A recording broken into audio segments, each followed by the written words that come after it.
à une base aérienne qui a été un fleuron de la ville et de la région, à quel point c'est pas parce qu'il n'y a pas d'avion qu'il n'y a pas une activité humaine très forte. Je sais qu'il y aura un véritable combat de la municipalité et de la région pour faire en sorte qu'on garde une partie de l'activité aérienne. Et ma modeste mémoire maintenant fait que j'ai souvenir de la base de Creil qui a fermé déjà 2 fois, qui a été ouverte 3 fois, et donc on parle encore de la fermeture.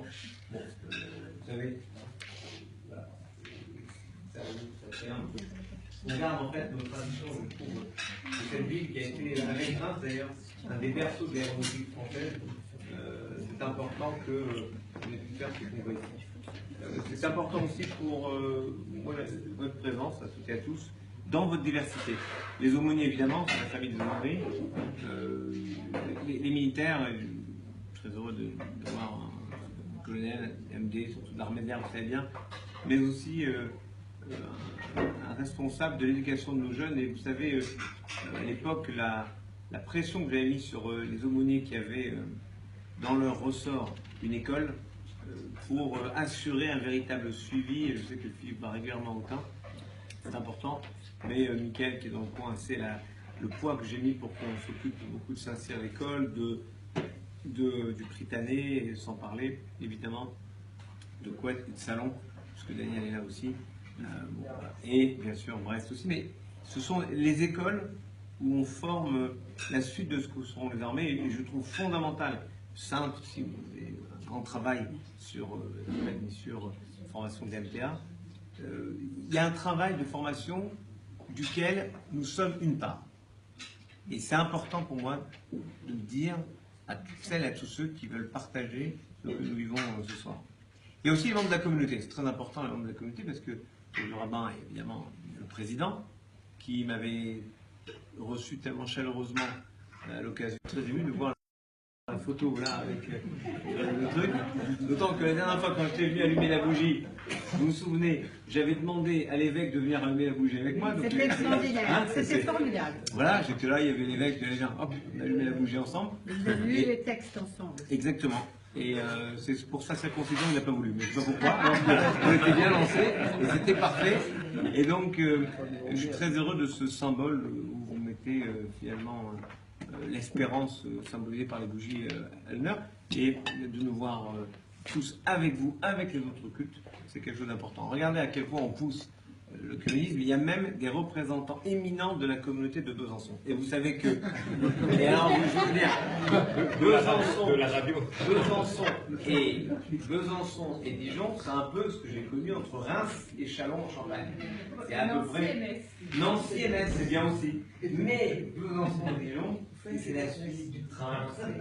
Et ça correspond pour moi aussi à peut-être une réorganisation qu'on devra mettre en place dans le rabbinat, pour laquelle l'aumônerie va servir, comme souvent elle le fait. Philippe sait à quel point l'aumônerie sert de test pour l'ensemble de la France, parce qu'on travaille dans cette région sur un projet, avec justement le rectorat de Nancy, on travaille sur un projet d'enseignement des diversités religieuses dans les écoles publiques avec les aumôniers.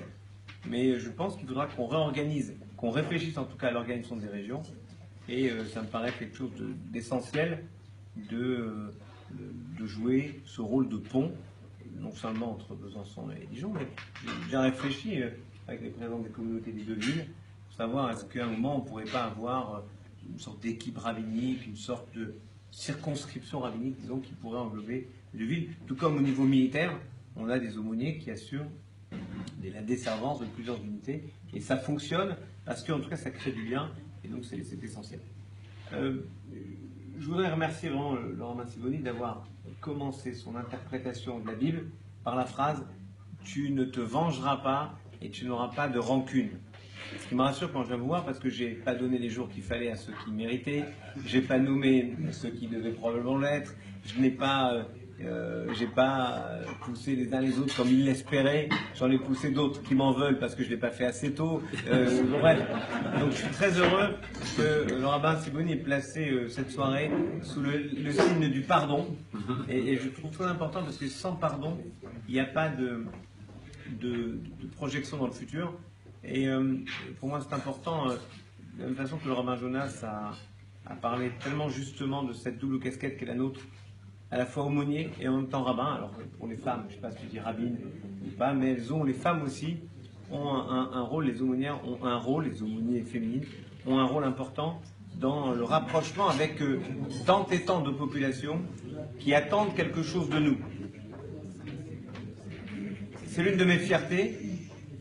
Il faut juste que tu te décales aussi, parce que je ne peux pas les engueuler quand ils parlent entre eux, je ne les vois pas et je ne peux pas leur faire de... Oui, comme le rabbin Lévin est devant vous, je ne peux pas vous faire le regard qui tue quand vous parlez pendant que je parle. Genre le regard qui tue. Pour moi, c'est une des grandes victoires de l'aumônerie, c'est que j'ai nommé, contre l'avis de certains, une femme aumônier, c'est l'aumônier du bois. Ça a été une très grande réussite. Une très grande réussite parce qu'elle a apporté ce qu'elle était, pas uniquement le côté féminin, son engagement. Et ça a tellement bien fonctionné qu'ensuite on a recruté une deuxième, puis une troisième. Et que ça continue. Il ne s'agit pas de féminiser pour féminiser, mais il s'agit que chacun et chacune soit à l'image de ce que sont les forces armées en France.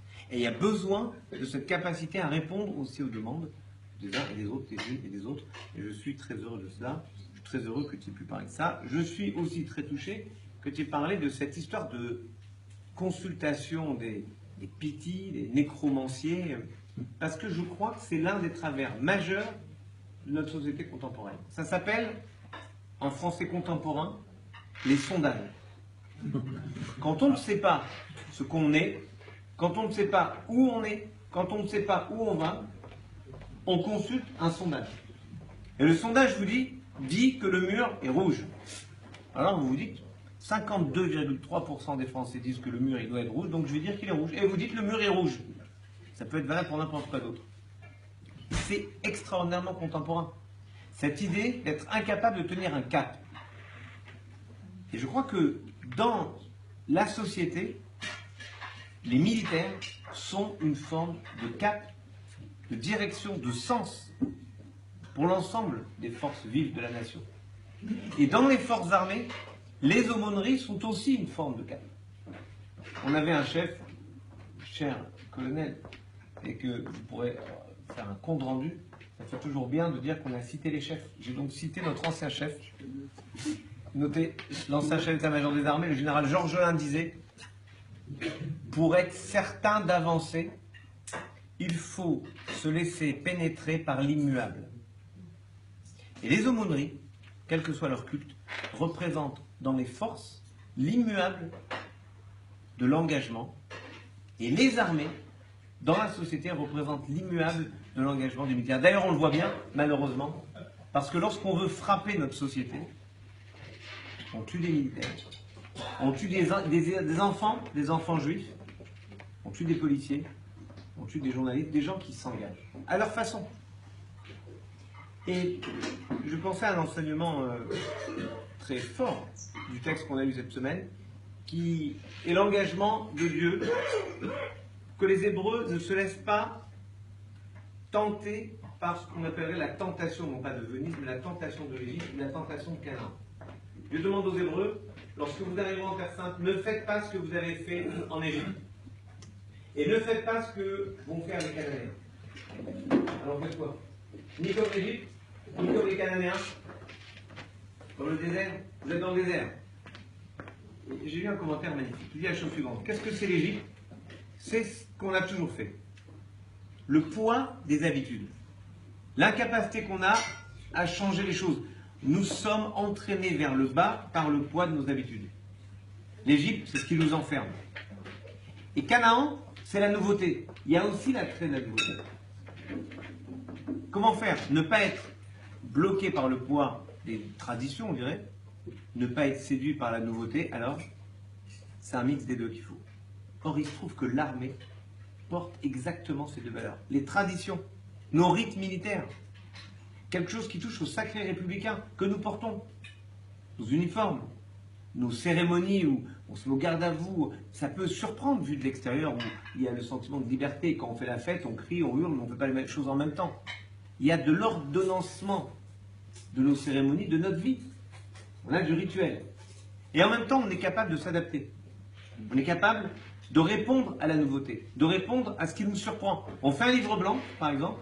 Tous les livres blancs que j'ai suivis, depuis que j'ai été dans les armées, ont toujours décrit ce qui allait se passer, ce qui s'était passé, et ont prévu ce qui allait se passer. Ça s'est jamais passé comme on avait prévu. Le PP30. On a le PP30, c'est quelque chose qui m'a toujours bluffé. Le PP30, c'est le plan de prévision à 30 ans. Que seront les forces dans 30 ans? On met en général des gens qui sont extraordinairement pointus. J'ai le souvenir de Palot qui était là-bas. Je ne sais pas, peut-être son vécu. Bon, PP30, on a mis quelqu'un qui est devenu ensuite chef d'état-major de l'armée de l'air, puis patron de l'OTAN. Je lui ai demandé un jour, mais sors-moi les anciens PP30, qu'on voit si maintenant, ce qu'on avait prévu il y a 30 ans, s'est déroulé.